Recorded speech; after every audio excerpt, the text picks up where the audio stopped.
પૂરેપૂરું ધ્યાન આપીએ. આપણે વાત કરવાની છે ભાગ 2 એનું 5મું ચેપ્ટર વાર્ષિક હિસાબ અને નાણાકીય પત્રકો પણ બોલાય. અત્યારે તમારે કાંઈ કાઢવાનું નથી, કાંઈ કરવાનું નથી, ખાલી જોવો શાંતિ.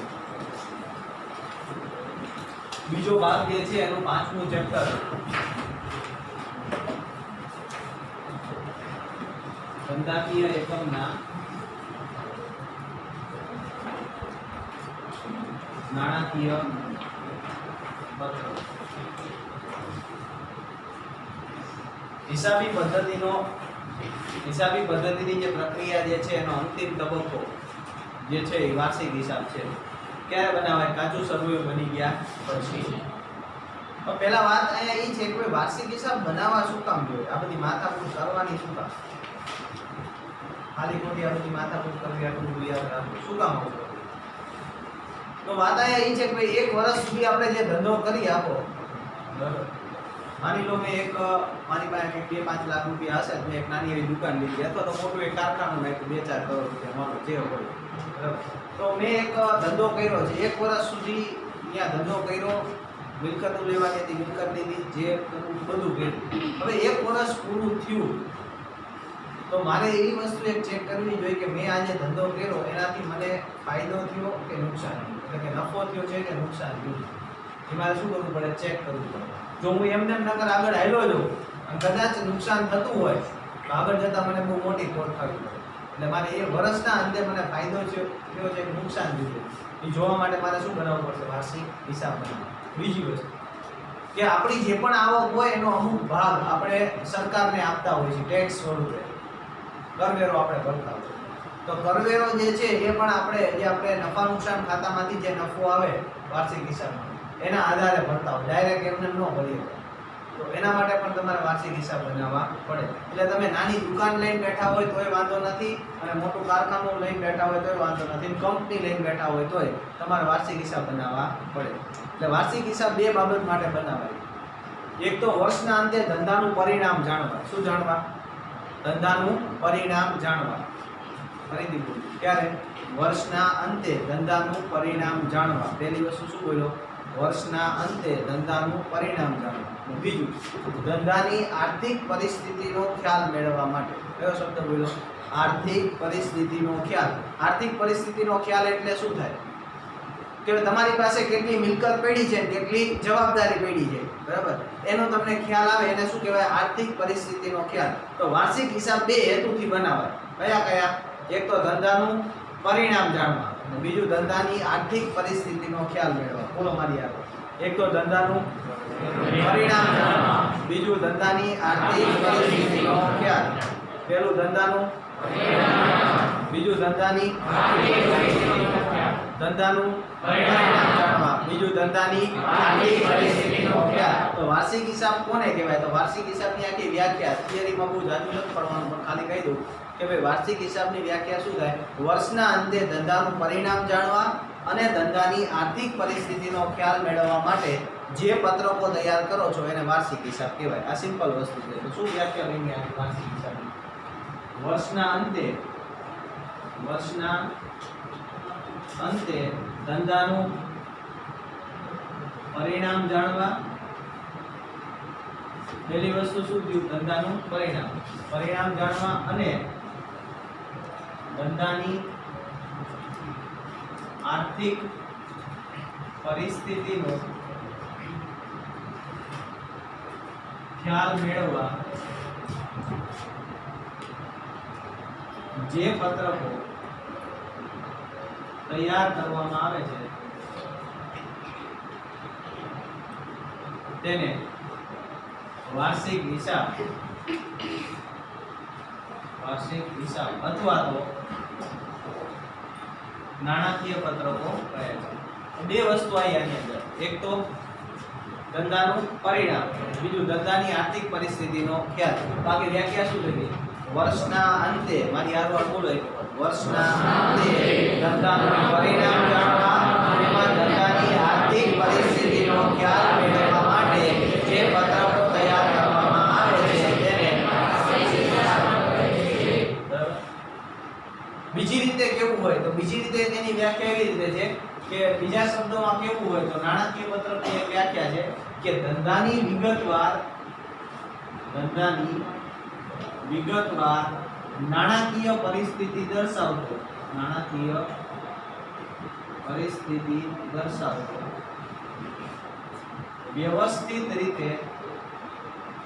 વ્યવસ્થિત રીતે તૈયાર થયેલો અહેવાલ એટલે નાણાકીય પત્રક. બરાબર, બેમાંથી એક વસ્તુ યાદ રાખવાની છે. એક તો ધંધાની વિગતવાર નાણાકીય પરિસ્થિતિ, ખાલી શબ્દ સમજો. એક તો નાણાકીય પરિસ્થિતિ, પણ કેવી નાણાકીય પરિસ્થિતિ? વિગતવાર. નાણાકીય પરિસ્થિતિ એટલે કેટલા પૈસા પડ્યા છે, કેટલા નથી, કેટલી આવક છે, કેટલી જાવક છે. વિગતવાર નાણાકીય પરિસ્થિતિ દર્શાવતો કેવી રીતે તૈયાર થયેલો?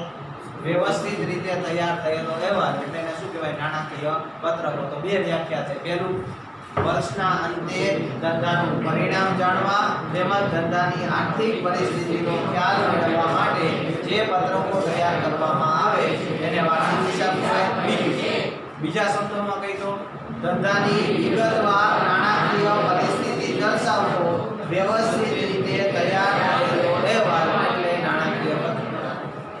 પહેલા યાદ રાખવાનું વિગતવાર, બીજું નાણાકીય પરિસ્થિતિ. વિગતવાર નાણાકીય પરિસ્થિતિ અને વ્યવસ્થિત રીતે તૈયાર થયેલો, ત્રણ વસ્તુ આવે છે. કયા કયા? વિગતવાર, નાણાકીય પરિસ્થિતિ અને વ્યવસ્થિત રીતે તૈયાર થયેલો. કોની? ધંધાની વિગતવાર નાણાકીય પરિસ્થિતિ દર્શાવતો, મારી હારવાર બોલો તો યાદ રહેશે. ધંધાની વિગતવાર નાણાકીય પરિસ્થિતિ દર્શાવતો વ્યવસ્થિત રીતે તૈયાર થયેલો અહેવાલ એટલે નાણાકીય પત્રકો. બરાબર, કોઈ મનમાં બે એક વખત બોલી જાય, બેમાંથી કોઈ પણ અર્થ યાદ રહે. જો યાદ રહે તો ચિંતા નથી કરવાની. ખાલી સમજો આપણે જે ભણી છીએ એનો અર્થ શું થાય એટલા માટે લઈ.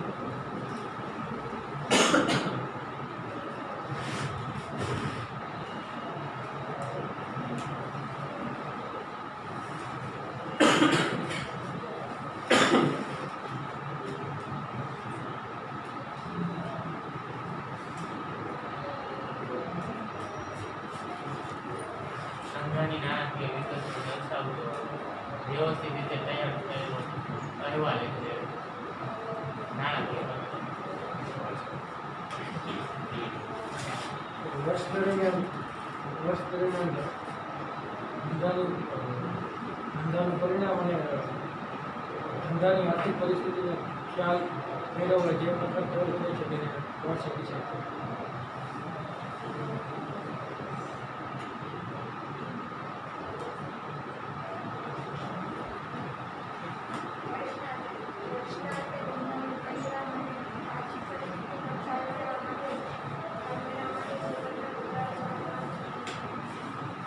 વર્ષના અંતે એક તો ધંધાનું પરિણામ જાણવા અને બીજું ધંધાની આર્થિક પરિસ્થિતિનો ખ્યાલ મેળવવા માટે જે પત્રકો તૈયાર કરવામાં આવે એને વાર્ષિક હિસાબ કહેવાય. અથવા બીજી રીતે કેવું હોય તો ધંધાની વિગતવાર નાણાકીય પરિસ્થિતિ દર્શાવતો. આ અર્થ જે છે એ 12માં બેઠે બેઠો આવે છે.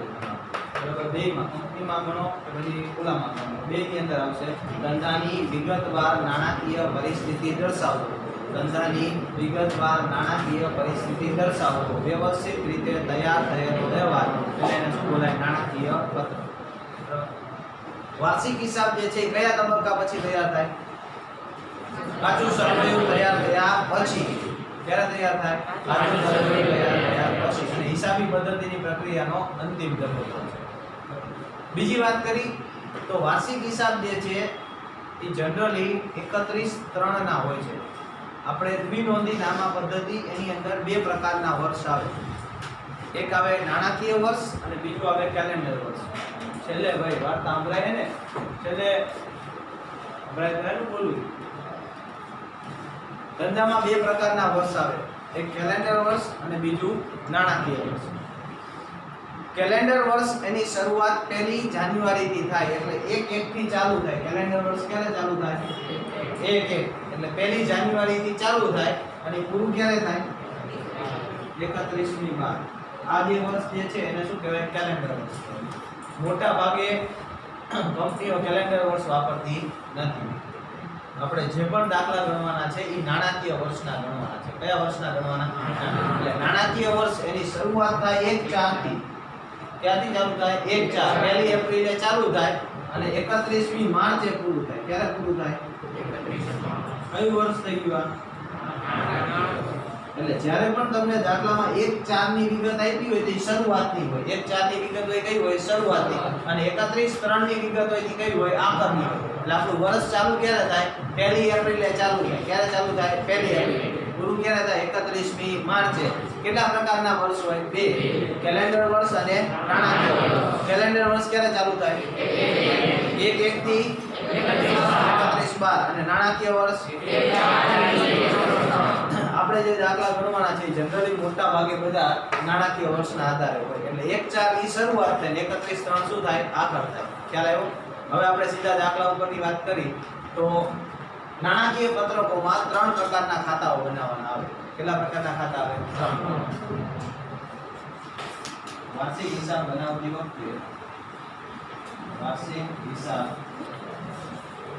બનાવતી વખતે તૈયાર કરવામાં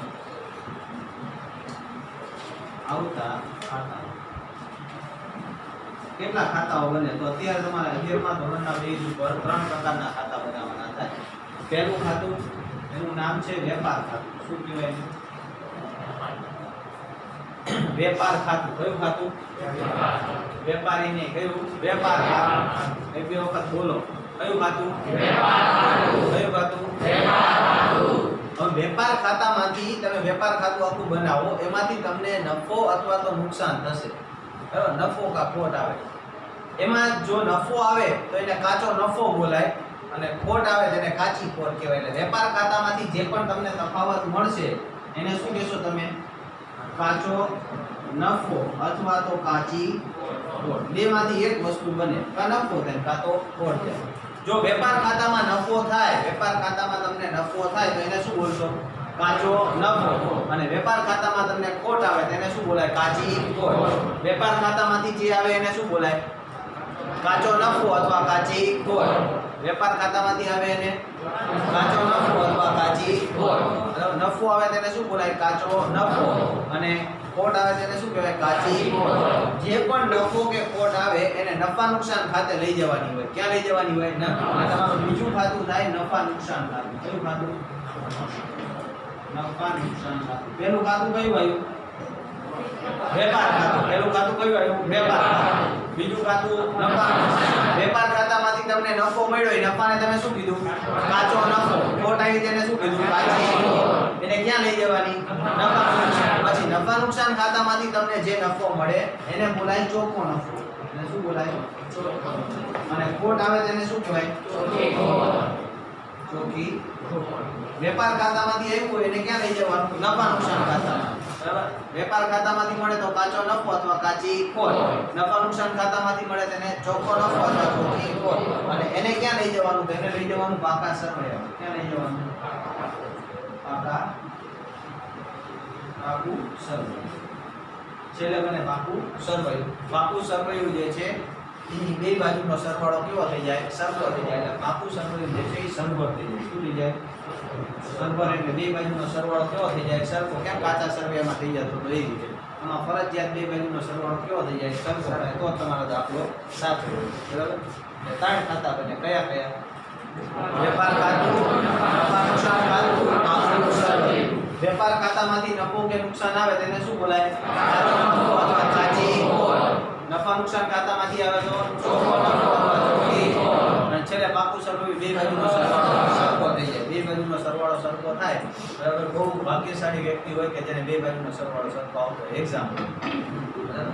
બહુ ભાગ્યશાળી વ્યક્તિ હોય કે જેને બે બાજુનો સરવાળો એક્ઝામમાં સરખો થઈ જાય. પાકું સરવૈયું મળી ગયું કહેવાય. બરાબર? બે બાજુ. તો 3 ખાતા બનાવવાના થાય. વેપાર ખાતું, નફા નુકસાન ખાતું અને પાકું સરવૈયું. ક્યાંથી શરૂઆત કરી હતી આપણે? સૌથી પહેલા વાર્ષિક હિસાબ. વર્ષના અંતે ધંધાના પરિણામમાં તેમજ ધંધાની આર્થિક પરિસ્થિતિનો ખ્યાલ મેળવવા માટે એક પત્રકો તૈયાર કરવામાં આવે એને શું કહેવાય? વાર્ષિક હિસાબ. અથવા તો ધંધાની વિગતવાર નાણાકીય પરિસ્થિતિ દર્શાવતો વ્યવસ્થિત રીતે તૈયાર થયેલો અહેવાલ એટલે પત્ર. બે પ્રકારના વર્ષ આવે, એક કેલેન્ડર વર્ષ અને બીજું કેલેન્ડર વર્ષ ચાલુ ક્યારે થાય? એક કેલેન્ડર વર્ષ ક્યારે ચાલુ થાય? કેલેન્ડર પ્રમાણે હાલે. કેલેન્ડર વર્ષ કોના પ્રમાણે હાલે? કેલેન્ડર.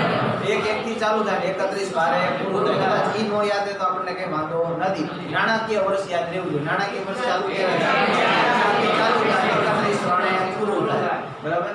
કેટલા ખાતાઓ બનાવવાના? 3. વેપાર ખાતું, નફા નુકસાન ખાતું, વેપાર ખાતામાંથી નફો કે નુકસાન આવે તો નફા નુકસાન ખાતામાંથી આવે તો છેલ્લે બાપુ સર્વ આવ્યું. તો પહેલા આટલી તૈયારી લખી લે, હેડિંગ મારો.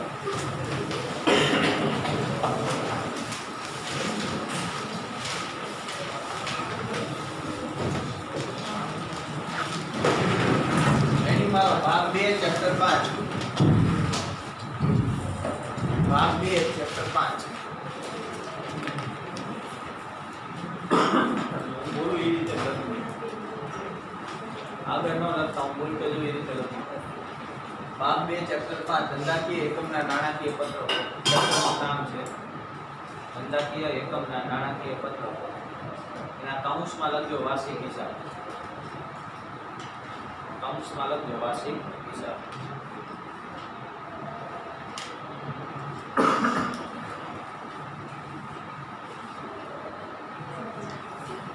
પોઈન્ટ પાડી લખો.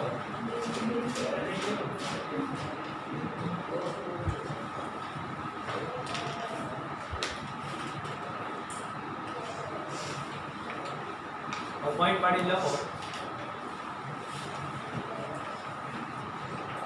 वार्षिक हिसाब. वार्षिक हिसाब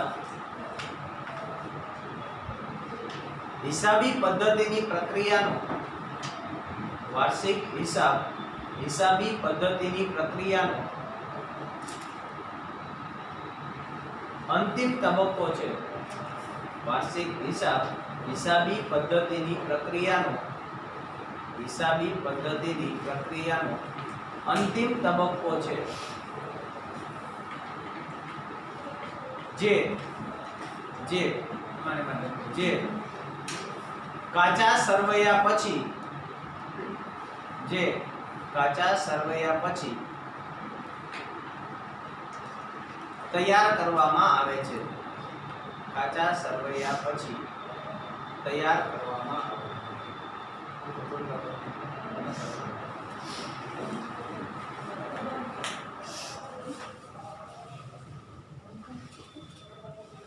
પોઈન્ટ પાડી દો. વર્ષના અંતે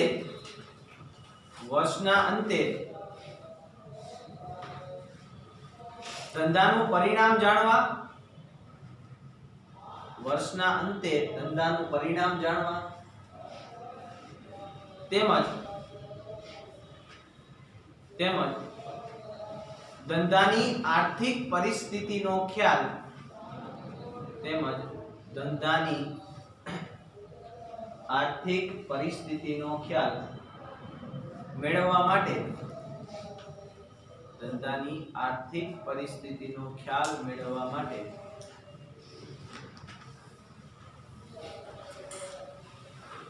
જે પત્રકો તૈયાર કરવામાં આવે છે જે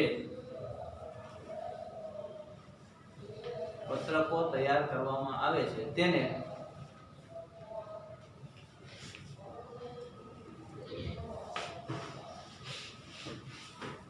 નાણાકીય પત્રકો કહે છે.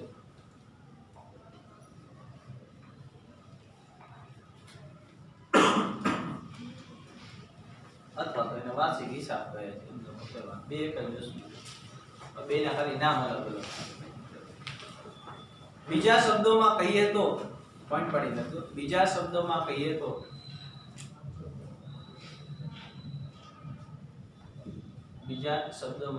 તો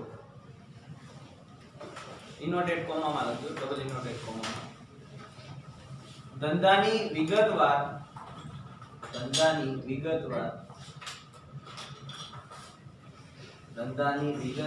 નાણાકીય પરિસ્થિતિ દર્શાવતો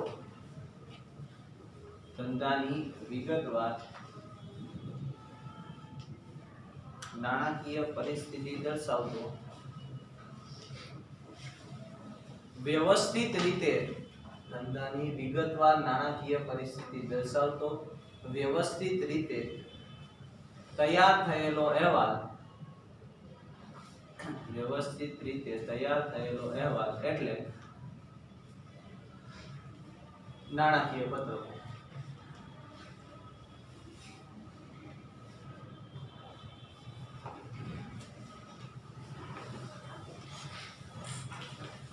પોઈન્ટ પાડી દો.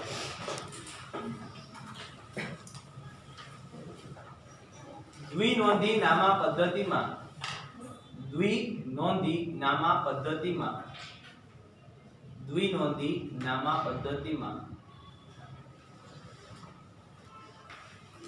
બે પ્રકારના હિસાબી વર્ષ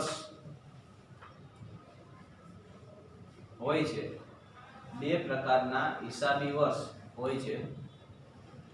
દ્વિનોંધી નામા પદ્ધતિમાં બે પ્રકારના હિસાબી વર્ષ હોય છે. એક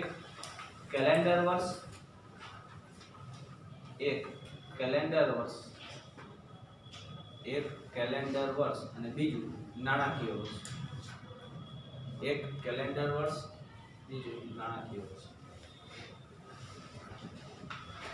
પોઈન્ટ પડી દો. કેલેન્ડર વર્ષ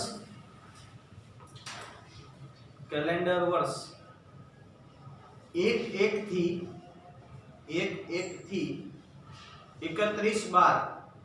31/12 કૌંસમાં લખો એ રીતે લખાય. 1 જાન્યુઆરી થી 31મી ડિસેમ્બર 1 થી 31/12 સુધીનું હોય છે. 1 થી 31/12 સુધીનું હોય છે. જ્યારે નાણાકીય વર્ષ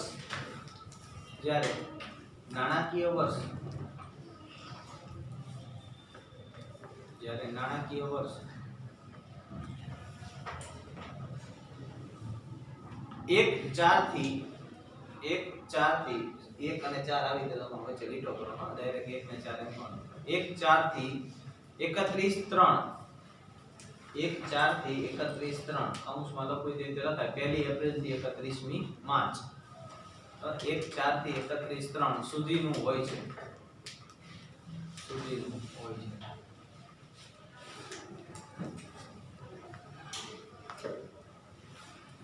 એના પછી હેડિંગ મારો. વાર્ષિક હિસાબ બનાવતી વખતે તૈયાર કરવામાં આવતા ખાતાઓ નાની જેમ આટલું લખી નાખો. વાર્ષિક હિસાબ બનાવતી વખતે તૈયાર કરવામાં આવતા ખાતાઓ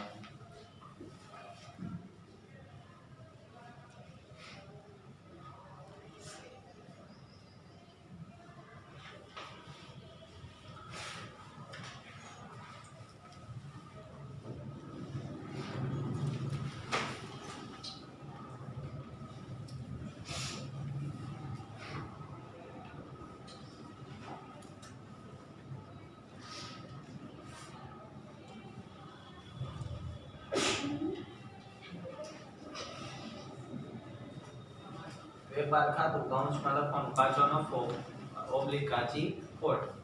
નફા નુકસાન ખાતું ચોખ્ખો નફો ઓબ્લિક ચોખ્ખી ખોટ. અને પાકું સરવૈયું એના કૌંસમાં લખવાનું સરવૈયું.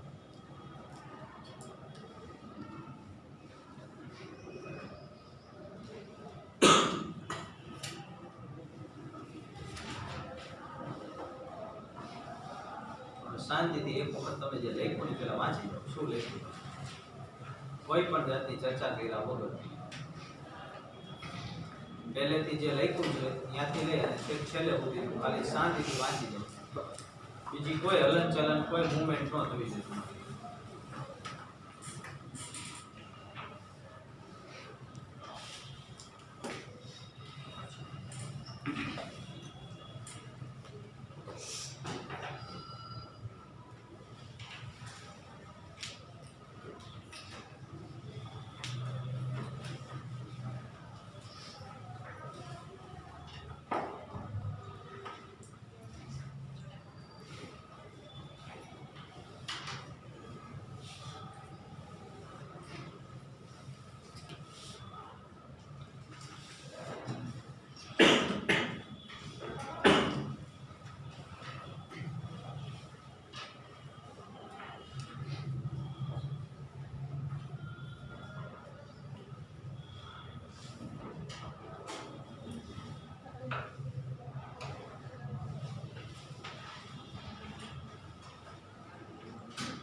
સમજાઈ ગયું?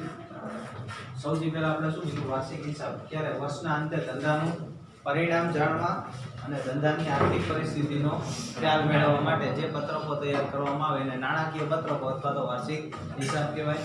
બીજો અર્થ શું કીધો આપણે? ધંધાની વિગતવાર નાણાકીય પરિસ્થિતિ દર્શાવતો વ્યવસ્થિત રીતે તૈયાર થયેલો અહેવાલ એટલે એને નાણાકીય પત્રકો કહેવાય. બે પ્રકારના વર્ષ જોયા. કયા કયા? એક તો કેલેન્ડર વર્ષ અને નાણાકીય. કેલેન્ડર વર્ષ 1 થી ચાલુ થાય 31 સુધી અને 1 4 થી 31 3 નાણાકીય વર્ષ. 3 ખાતા બનાવે: વેપાર ખાતું, નફા નુકસાન ખાતું, પાકું સરવૈયું. વેપાર ખાતામાંથી જે મળે કાચો નફો અથવા કાચી ખોટ, અને ઓલામાં ચોખ્ખો નફો ચોખ્ખી ખોટ, અને છેલ્લે પાકું સરવૈયું સરવૈયું. હવે આપણે વેપાર ખાતા ઉપર જઈએ.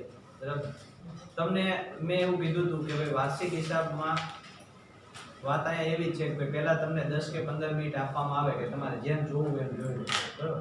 આ સમયગાળો તમારી માટે એ છે કે ભાઈ આપણે જે નમૂના પાકા કરી છે એને તમારે વ્યવસ્થિત રીતે પહેલા પાકા કરી નાખવાના. નમૂના પાકા હશે તો એકદમ ઈઝી થઈ જશે. તમને એમ લાગશે કે આટલું હેલી વસ્તુ, પણ નમૂના પાકા હશે તો ક્યાંય ભૂલ થઈ તો પ્રોબ્લેમ થાય. એટલે નમૂનાથી શરૂઆત કરી. સૌથી પહેલા વેપાર ખાતાથી શરૂઆત કરી. એનાથી વેપાર ખાતું જે છે એનું હેડિંગની વાત કરી પહેલા. વેપાર ખાતું, તો વેપાર ખાતાનું હેડિંગ તમારે જે વ્યક્તિના ચોપડે બનાવવાનું હોય. બરાબર? મહાદેવ હોય તો મહાદેવ, ગણેશ હોય તો ગણેશ, રામભાઈ હોય તો રામભાઈ, શ્યામભાઈ હોય તો શ્યામભાઈ, જેનું નામ હોય. બરાબર? આપણે શરૂઆત કરી સારાથી એટલે શ્રી ગણેશથી લખી તો શ્રી ગણેશના ચોપડે તારીખ તમને આપેલી જશે 31/3. જે તારીખ જે વર્ષ આપ્યું હોય ને વર્ષ લખવાનું. આપણે હતા 2001 થી લખી. 31/3/2021 ના રોજ પૂરા થતા વર્ષનું શબ્દ યાદ રાખજો. કયો શબ્દ લખો મેં? પૂરા થતા વર્ષનું. વેપાર ખાતું અને નફા નુકસાન ખાતું આ બંને ખાતા પૂરા થતા વર્ષનું હોય અને પાકું સરવૈયું કે કાચું સરવૈયું એ ના રોજનું હોય. એ શું હોય? ના રોજનું. આપણે કાચા સરવૈયામાં શું લખતું લખતા હતા? 31/3/2016 ના રોજનું. કાચું સરવૈયું હોય કે પાકું સરવૈયું હોય એ બે ના રોજનું હોય. અને વેપાર ખાતું હોય કે નફા નુકસાન ખાતું એની પાછળ શબ્દ શું લખાય? ના રોજ પૂરા થતા વર્ષનું. શું લખાય? ના રોજ પૂરા થતા વર્ષનું. એટલે 31/3/2021 ના રોજ પાછળ શબ્દ કયો લખવાનો? પૂરા થતા વર્ષનું વેપાર ખાતું. આ તમારું હેડિંગ આવે વેપાર ખાતા. 4 ખાના પડે વેપાર ખાતામાં.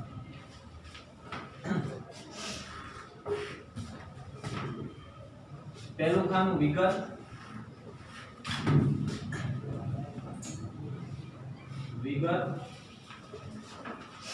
પછી આવે રકમ.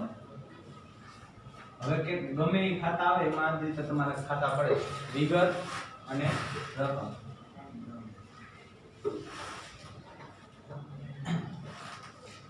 કેટલા ખાના પડ્યા? 4.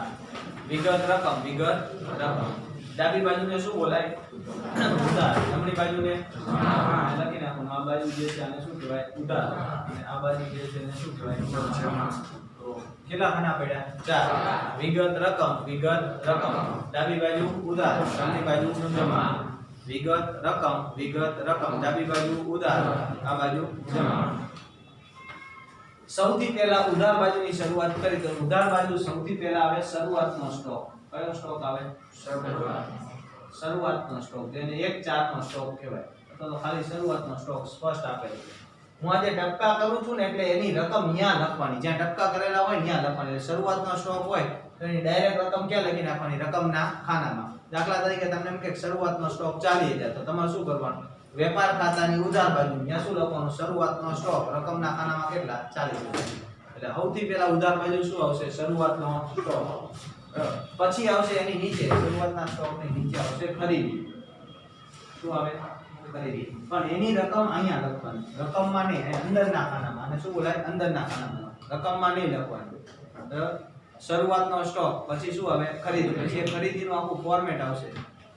પ્લસ નહીં નોંધાયેલ ખરીદી. નહીં નોંધાયેલ ખરીદી. જે ખરીદી હજી નોંધવાની બાકી છે એ ખરીદીની રકમમાં શું કરી દેવાનું? પ્લસ. પહેલા શું લખ્યું મેં? ખરીદી. પ્લસ નહીં નોંધાયેલ ખરીદી. પેલા ખરીદી પ્લસ નહીં નોંધાયેલ ખરીદી. ખરીદ પરત હોય, ખરીદેલો માલ પાછો આવ્યો, ખરીદ પરત, તો એ ખરીદીમાંથી બાદ કરી દેવાનો. શેમાંથી બાદ કરી દેવાનો? ખરીદી. માઈનસ ખરીદ પરત. માઈનસ શું થઈ જાય? માઈનસ છે એટલે એને શેમાં રાખવું? કૌંસમાં.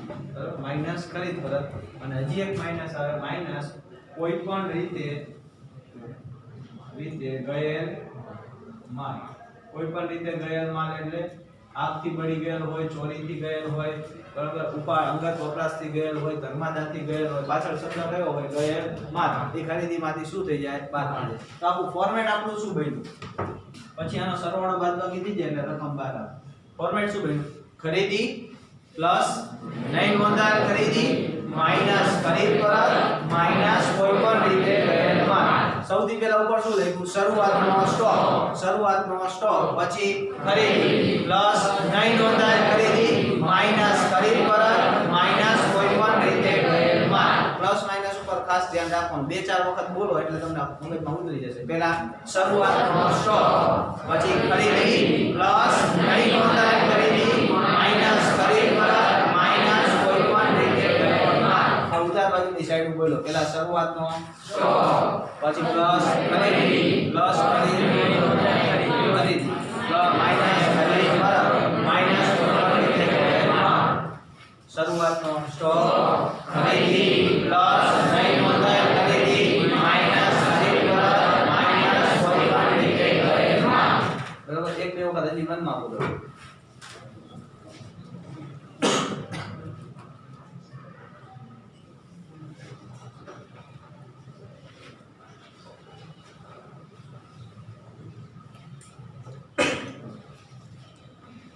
શરૂઆતનો સ્ટોક ખરીદી પ્લસ નહીં નોંધાયેલ ખરીદી માઇનસ ખરીદ પરત માઇનસ કોઈ પણ રીતે ગયેલ માલ.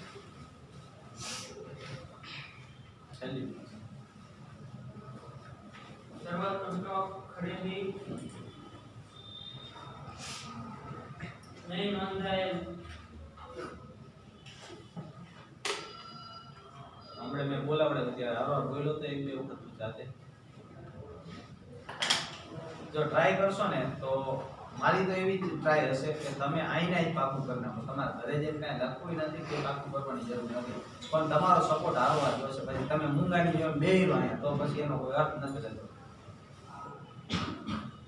જ્યાં સુધી ત્રણ ચાર વખત નહીં બોલો, બરાબર, મને કોઈક નવું નામ આપે, મેં કોઈ દી સાંભળ્યું નથી, બરાબર, હવે નામ ત્રણ ચાર વખત હું નહીં બોલું ત્યાં સુધી મને નહીં યાદ રહે. તમારું તમારા પપ્પાનું નામ બધાનું નામ તમને કેમ યાદ રહી જાય? વારંવાર તમે બોલો છો એટલે. તો બે ચાર વખત બોલો તો બધું યાદ રહી જાય. ખોટી ગધા મજૂરી કર્યા કરતા એટલે બોલો ને તોય ખબર પડે. બેહી જાય આગળ. હા, શરૂઆતનો સ્ટોક ખરીદી પ્લસ નહીં નોંધાયેલી ખરીદી માઈનસ ખરીદ પરત માઈનસ કોઈ પણ રીતે ગયેલ માલ. બેહી જાય હજી છેલ્લે. શરૂઆતનો સ્ટોક ખરીદી પ્લસ નહીં નોંધાયેલ ખરીદી માઇનસ ખરીદ પરત માઇનસ કોઈ પણ રીતે ગયેલ માલ. છેલ્લે આગળ બેહી. શરૂઆતનો સ્ટોક ખરીદી પ્લસ નહીં નોંધાયેલ ખરીદી માઇનસ ખરીદ પરત માઇનસ કોઈ પણ રીતે ગયેલ માલ. એની આગળ શરૂઆતનો સ્ટોક ખરીદી પ્લસ નહીં નોંધાયેલ ખરીદી માઇનસ ખરીદ પરત માઇનસ કોઈ પણ રીતે ગયેલ માલ. એની આગળ શરૂઆતનો સ્ટોક ખરીદી પ્લસ નહીં નોંધાયેલ ખરીદી માઇનસ ખરીદ પરત માઇનસ કોઈ પણ રીતે ગયેલ માલ. શરૂઆતનો સ્ટોક ખરીદી પ્લસ નહીં નોંધાયેલ ખરીદી માઇનસ ખરીદ પરત માઇનસ કોઈ પણ રીતે ગયેલ માલ. શરૂઆતનો સ્ટોક ખરીદી પ્લસ નહીં કોઈ પણ નહીં નોંધાયેલ ખરીદી માઇનસ ખરીદ પર માઇનસ કોઈ પણ રીતે ગયેલ માલ. યાદ રહેશે. શરૂઆતનો સ્ટોક ખરીદી પ્લસ નહીં નોંધાયેલ ખરીદી માઈનસ ખરીદ પરત માઈનસ કોઈ પણ રીતે ગયેલ માલ. કોઈ પણ રીતે ગયેલ માલ એટલે શું? તો ખાલી જો તમે ખાલી અહીં લખી દો કે ભાઈ આગથી આ યાદ ન હોય તો કઈ નહીં, આપણને ખબર જ છે. આગથી બળી ગયેલ માલ, બરાબર, પછી ચોરીથી ગયેલ માલ, ચોરીથી ગયેલ માલ, બરાબર, અંગત વપરાશથી ગયેલ માલ, અંગત વપરાશથી ગયેલ માલ, બરાબર, ધર્માદાથી ગયેલ માલ, બરાબર હજી આવે નમૂનાથી ગયેલ માલ આ બધા કોઈ પણ રીતે ગયેલ માલ જે છે એ ખરીદીમાંથી શું થઈ જાય બહાર થઈ જાય એટલે ખરીદી પ્લસ નહીં નોંધાયેલ ખરીદી માઈનસ ખરીદ પરત માઈનસ કોઈ પણ રીતે ગયેલ માલ જમા બાજુની સાઈડ રહ્યા જઈએ તો જમા બાજુની સાઈડ અહીંયા સૌથી પહેલા આવે વેચાણ શું આવશે વેચાણ એની રકમ અહીંયા લખવાની અંદર નાખી પ્લસ નહીં નોંધાયેલ વેચાણ કેવું વેચાણ નહીં નોંધાયેલ વેચાણ વેચાણ પ્લસ નહીં નોંધાયેલ વેચાણ માઈનસ વેચાણ પરત માઈનસ વેચાણ પરત ઓલા જેવું જ ફોર્મેટ છે માઈનસ વેચાણ પરત આમાં કોઈ પણ રીતે ગયેલ માલ આવે નહીં તો એનું ફોર્મેટ શું થઈ ગયું વેચાણ પ્લસ નહીં નોંધાયેલ વેચાણ માઈનસ વેચાણ પરત ઓલામાં કેમ થયું ખરીદી પ્લસ નહીં નોંધાયેલ ખરીદી માઈનસ ખરીદ પરત માઈનસ કોઈ પણ રીતે ગયેલ માલ એ કેમાં એડ આવે આમાં શું આવે વેચાણ પ્લસ નહીં નોંધાયેલ વેચાણ માઈનસ વેચાણ પરત વેચાણ પ્લસ નહીં નોંધાયેલ વેચાણ માઈનસ વેચાણ પરત બરાબર અને એક થોડીક મિનિટની જગ્યા મૂકીને લખવાનું આખર સ્ટોક કયો સ્ટોક પણ યાદ રાખવાનું હવાલાનો કયો હવાલામાં આપ્યો હોય તો જ અહીંયા આવે બાકીમાં હલ આપ્યો છે એટલે એને શું કહેવાય હવાલા હવાલાનો આખર સ્ટોક હોય હવાલા આવશે તમને પછી સમજાઈ જશે હવાલા વસ્તુ એવી છે તમને દાખલો આપી રીતે આવશે મેં તમને હવાલા વિશે વાત કરી હતી તો હજી કહી દઉં જ્યારે હવાલા નોંધ આવશે ત્યારે કહીશ દાખલામાં એવી રીતે તમને આપે અહીંયા એક કાચું સરવૈયું આપે અને નીચે અહીંયા હવાલા આપેલા નીચે શું આપ્યા હોય અહીંયા પહેલો બીજો ત્રીજો ચોથો આવી રીતે વિગત આપી કે ભાઈ ફર્નિચર ઉપર 10% ઘસારો ગણવાનો છે આખર સ્ટોક આટલો લેવાનો છે આ એવી આ બધી વાર્તાઓ આપેલી છે નીચે હવાલા આને શું કહેવાય હવાલા હવાલા છે શું તો એના માટે મેં એવું કીધું કે આપણા ધંધાની અંદર ક્યારે એવું ન બને કે આજે આપણે વાર્ષિક હિસાબ બનાવવા છે એટલે ધંધાની રજા રાખે એવું ધંધામાં કોઈ રજા રહે નહીં કે ભાઈ હાલો આપણે કાચું સરવૈયું બનાવીને આપ્યું છે એટલે હવે વાર્ષિક હિસાબ બનાવતા 2 દી થશે 2 દી ધંધો બંધ રાખો એવો કોઈ ધંધો બંધ રાખે કાચું સરવૈયું બનાવીને આપ્યું હોય તમે બધા માની લો વર્ષ પૂરું થવા આવ્યું એટલે તમે 2 દી અગાઉ બધા ખાતા બંધ કરી દીધા ખાતા બંધ કરીને કાચું સરવૈયું બનાવીને આપ્યું કાચા સરવૈયાનો ટોટલ નિયમ કાચું સરવૈયું બની ગયા પછી માની લો ધંધાની અંદર કોઈ વ્યવહાર બને છે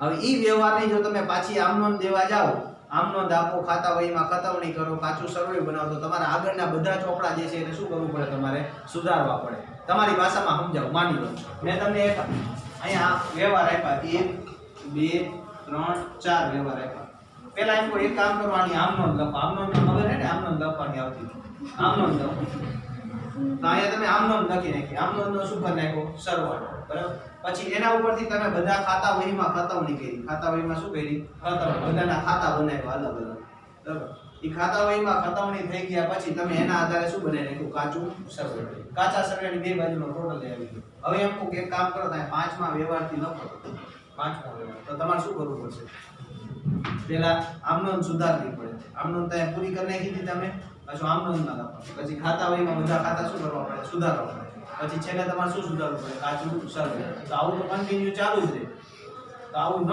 કરવું પડે એટલે શું થાય કે કાચું સરવૈયું બની ગયા પછી જો કોઈ વ્યવહાર બને સીધી ભાષામાં સમજાવું તો કાચું સરવૈયું બની ગયા પછી અને વાર્ષિક હિસાબ બનાવતા પહેલા જે વચ્ચેના વ્યવહાર બને છે એને હવાલા કહેવાય એને શું કહેવાય હવાલા આ વ્યવહારની આમ નોંધ કે ક્યાંય નોંધ થતી નથી ડાયરેક્ટ સીધી એની અસર ક્યાં આપી દેવાની વાર્ષિક હિસાબમાં એની આમ નોંધ નહીં લખવા જવાની ખાતા વહીમાં ખતવણી નહીં કરવાની કે નહીં કાચું સરવૈયું બનાવવાનું એની ડાયરેક્ટ અસર સીધી ક્યાં આપી દેવાની કાચા સરવૈયામાં એટલા માટે શું થાય કે કાચા સરવૈયાની વિગત હોય ને કાચા સરવૈયાની એની વાર્ષિક હિસાબમાં એક અસર થાય કાચું સરવૈયું આપ્યું હોય તો એની વાર્ષિક હિસાબમાં કેટલી અસર થશે એક પણ હવાલા હોય ને હવાલા એની બે અસર થાય એની બે અસર શું કામ થાય કારણ કે કાચા સરવૈયાની અંદર જે વસ્તુ આવી છે ને એની એક અસર ઓલરેડી પહેલા થઈ ગયેલી છે બરાબર હવે ખાલી કેટલી અસર દેવાની છે એક જ છે હવાલાની એકે અસર થઈ નથી એટલે હવાલાની કેટલી અસર થાય બે અહીંયા આપી હોય ને અહીંયા ખરીદી કાચા સરવૈયામાં ખરીદી આપી તો આની કેટલી અસર થાય એક જ જગ્યાએ ક્યાં થશે વેપાર ખાતાની ઉધાર બાજુ પણ માની લો અહીંયા હવાલામાં આપી છે હવાલામાં તો એની કેટલી અસર આપવી પડશે બે બરાબર કાચા સરવૈયાની આપણે યાદ શું રાખવાનું કાચા સરવૈયાની અંદર કોઈ વિગત હોય તો એની કેટલી એન્ટ્રી થાય એક એન્ટ્રી થાય હવાલામાં હોય તો એની શું કેટલી એન્ટ્રી થાય બે હવાલા કોને કહેવાય કાચું સરવૈયું બની ગયા પછી અને વાર્ષિક હિસાબ બનાવતા પહેલા જે વ્યવહાર બને છે એને શું કહેવાય? હવાલા કહેવાય. અને હવાલાનો જો આખર સ્ટોક હોય તો એ અહીંયા આવશે. કયો આખર સ્ટોક? હવાલા. ફોર્મેટ શું બન્યું આપણું? ઉધાર બાજુ પેલા કરો તો શરૂઆતનો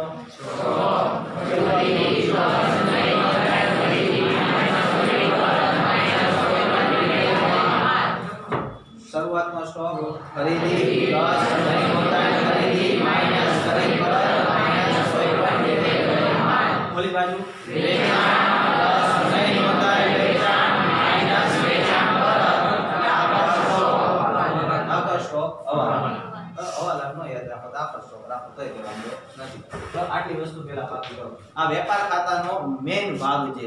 દરેક દાખલામાં આટલું આવે. આ મેઇન ભાગ છે. બરાબર કે આ દરેક દાખલાની અંદર તમારે આનો ઉપયોગ થતો હોય. બરાબર આટલું પહેલા પાકું કરો.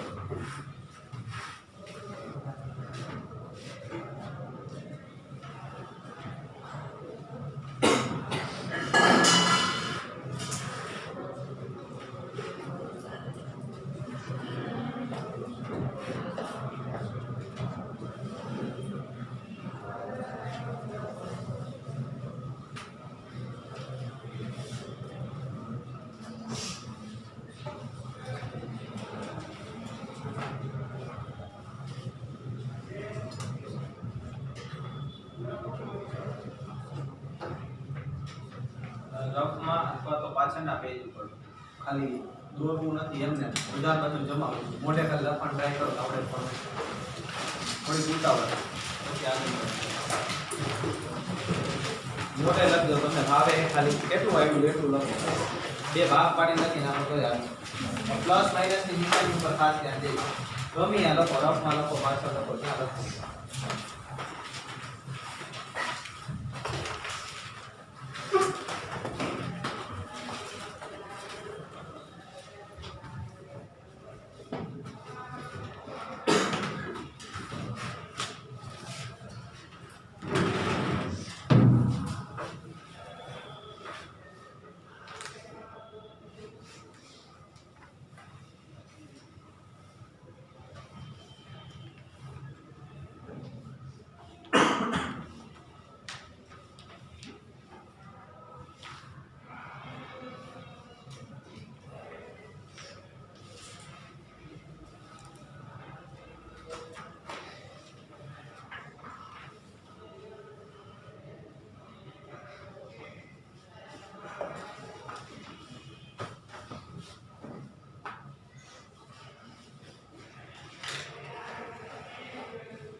થઈ ગયું. કઈ તકલીફ નહીં ને પાકું કરવામાં.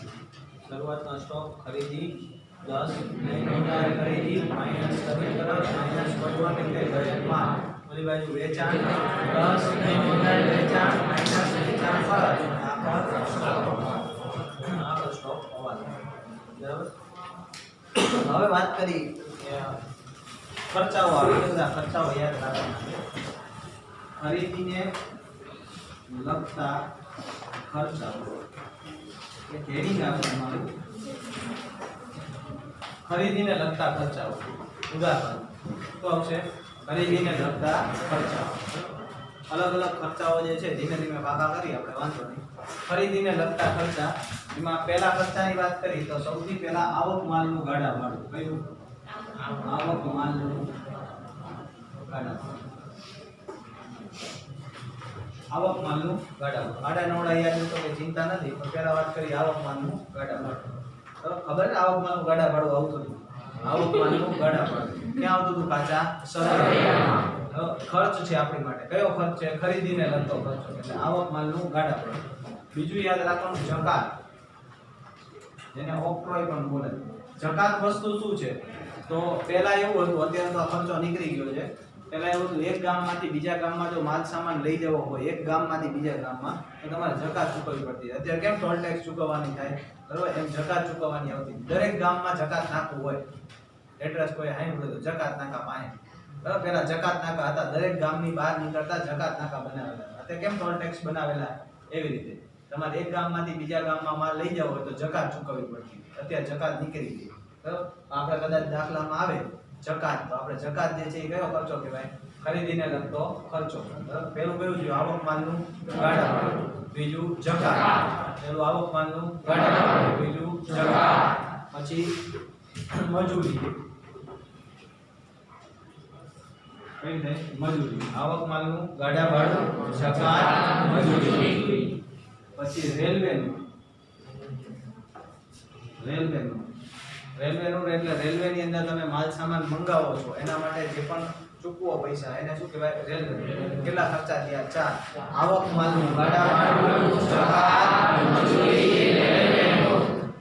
પછી આ આપણું લારી ભાડું. કયું? લારી ભાડું. 5 ખર્ચા પહેલા યાદ રાખીએ આપણે. આવક માલનું ગાડા ભાડું, જકાત, મજૂરી, રેલવેનું, લારી ભાડું. આવક માલનું ગાડા ભાડું, જકાત, મજૂરી, રેલવેનું, લારી ભાડું. એક બે વખત નખા બોલો. આવક માલનું ગાડા ભાડું, જકાત, મજૂરી, રેલવેનું, લારી ભાડું.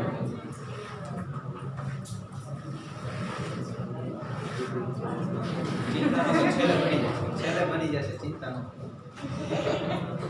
યાદ રહે તો ટ્રાય કરો, બાકી છેલ્લે આવડી જ જવાના. એવું ચિંતા નહીં થાય.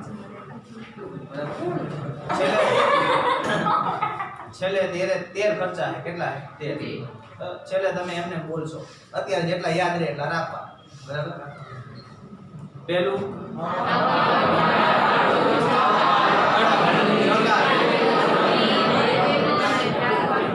આવક માલનું ગાડા ભાડું, જકાત, મજૂરી, રેલવેનું, લારી ભાડું. પછી આવે ખરાજાત.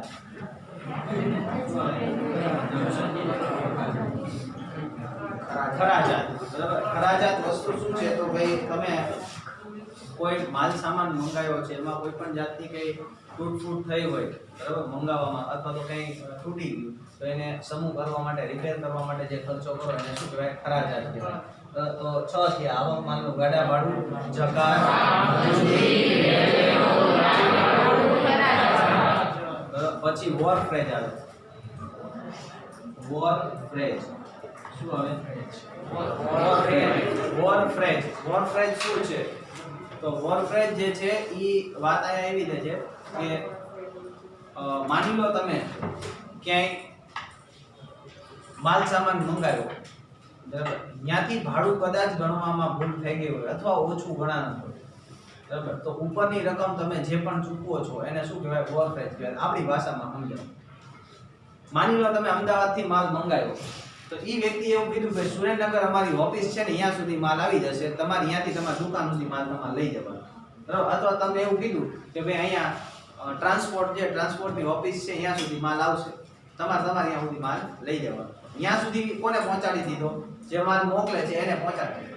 ત્યાંથી કોને લઈ જવાની જવાબદારી? આપણી. તો આપણે એક એવું સેટિંગ કરી કે એક કામ કરી, અહીંયા જો ખટારો લઈને આવ્યો હોય ને એને શું કહ્યું કે એક કામ કર, જો મારે અહીંથી માલ લઈ જવાનો થશે તો મારે કાંઈ સુરેન્દ્રનગરથી એક ખટારો બોલાવવો પડશે, એમાં જે માલ ભર્યો છે એ ઉતારીને ઓલા નવા ખટારામાં નાખવો પડશે. થોડોક તો ન હોય, આખું કન્ટેનર હોય, બરાબર, એ માલ એમાં નાખવાનો, પછી મારી દુકાને લઈ જઈને ઉતારવાનો. એની કરતાં એક સેટિંગ કરી કે તેવા ખટારો સીધો મારી દુકાને લઈ લે.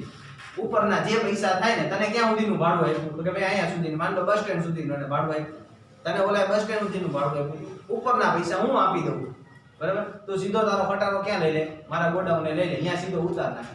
મને શું ફાયદો થયો? નકર મારે શું કરવું પડે? સુરેન્દ્રનગરમાં ખાલી બસ સ્ટેન્ડેથી દુકાને પહોંચાડે એવો એક ખટારાવાળો ગોતવાનો, પછી 2 માણા રાખવાના, એના ખટારામાંથી આ ખટારામાં ટ્રાન્સફર કરે, ત્યાં જઈને ઉતારે. આટલી માથાકૂટ ન કરવી પડે. એની જગ્યાએ હું શું કહું, જે ખટારો લઈને આવ્યો છે એને તું વધારાના પૈસા આપી દઉં. તને ભાડું અહીંયા સુધીનું આપ્યું છે, એક કામ કર, તું વધારાના પૈસા લઈ લે. અહીંયા પૂછી, એ વધારાના જે મેં પૈસા ચૂકવાને એને શું કહેવાય? ઓવરફ્રેજ કહેવાય. ઘણા રિક્ષામાં આવું કરતા હોય. એટલે રિક્ષા બંધાવે ને, એટલે રિક્ષા શું કરે?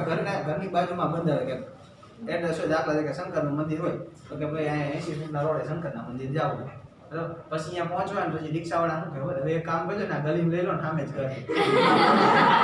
રિક્ષાવાળો ચાલ આપો, નક્કી કર્યું 30 રૂપિયા, પછી એમ કે અહીંયા લઈ લો તો 40 ના આવ્યો, ધરીમાં નક્કી કર્યું અંદર જાવ 40 થાય, કઈ વાંધો નહીં, હાલ 40.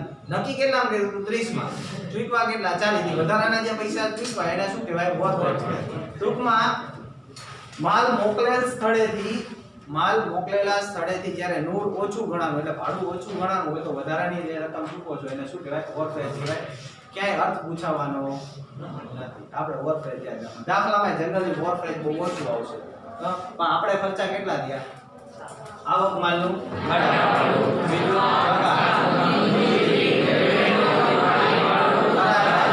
overfreight. પછી આવે એક ડ્રોપ ચાર્જ. કયો ચાર્જ?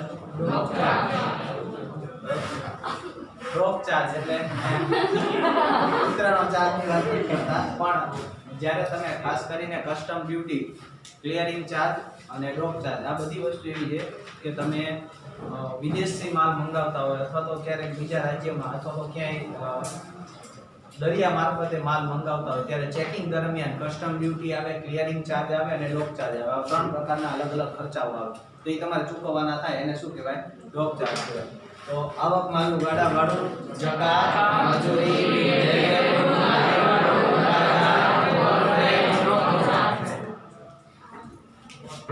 પછી યાદ રહેશે પેલા આટલા યાદ રાખો, ટાઈમ પૂરો થઈ જાય પછી આગળની વાત કરીએ. યાદ રહે તો ટ્રાય કરો. બાકી ઉપરનું ફોર્મેટ છે ને, ઉપરનું ફોર્મેટ એ તમારા મગજમાં હોવું જોઈએ.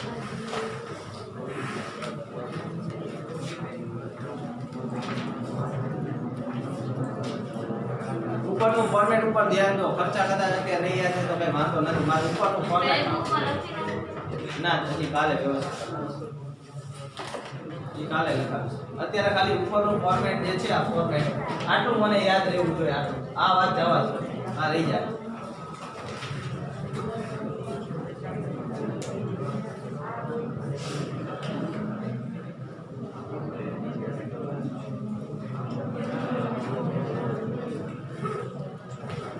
હજી કહું છું, આનું સૂત્ર બનાવવાની ખોટી ટ્રાય ન કરતા. એમાં ખોટા પડતા નહીં, બનાવેલું જ છે. 2 મિનિટમાં યાદ થઈ જશે, બરાબર? એટલે એની વાય તમે ન કરતા. તમારું મેઇન ઇન્ટેન્સ કેવું છે? આની વાત કરવાની. આ ફોર્મેટ પાછું કરો, આ થઈ જશે, બરાબર? એની ચિંતા નથી આપણી.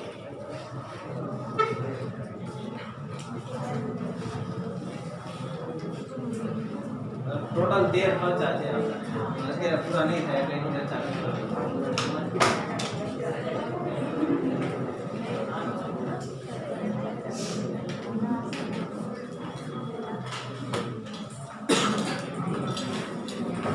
ઉપરનો ભાગ કોણ બોલી શકશે? ખાલી આટલું. ઉધાર બાજુ, જમા બાજુ. ઉધાર બાજુ, જમા બાજુ. શરૂઆતનો સ્ટોક ખરીદી પ્લસ નહીં નોંધાયેલ ખરીદી માઇનસ ખરીદ પરત માઇનસ કોઈ પણ કારણે ગયેલ માલ. પછી જમા બાજુ વેચાણ પ્લસ નહીં નોંધાયેલ વેચાણ માઇનસ વેચાણ પરત. આખો સ્ટોક હવાલો. બીજું કોઈ સ્વેચ્છા શરૂઆતનો સ્ટોક ખરીદી પ્લસ નહીં નોંધાયેલ ખરીદી માઇનસ ખરીદ પરત માઇનસ કોઈ પણ રીતે ગયેલ માલ. જમા બાજુ વેચાણ પ્લસ વેચાણ પરત માઇનસ વેચાણ પ્લસ નહીં નોંધાયેલ વેચાણ માઇનસ વેચાણ પરત અને એટલે આખર સ્ટોક હવા. હજી એક વાત.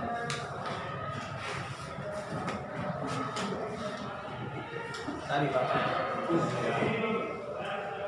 આ તું શું છે? છેલ્લેથી આગળ